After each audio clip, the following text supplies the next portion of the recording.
Welcome to the Hard Reset channel. Today I'll show you how to connect headphones to the 3mm jack on the AGM H6.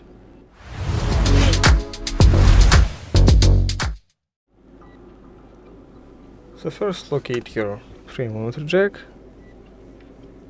In this phone it's right here. You can see it because it's behind the cover. Let's remove the cover. Here is our jack. Now grab your headphone port and just plug it in, make sure it clicks. As you can see here, there is a little headphone icon, which means it's connected. Thanks for watching, subscribe to the Hard Reset channel for more videos, leave a like, leave a comment, and goodbye.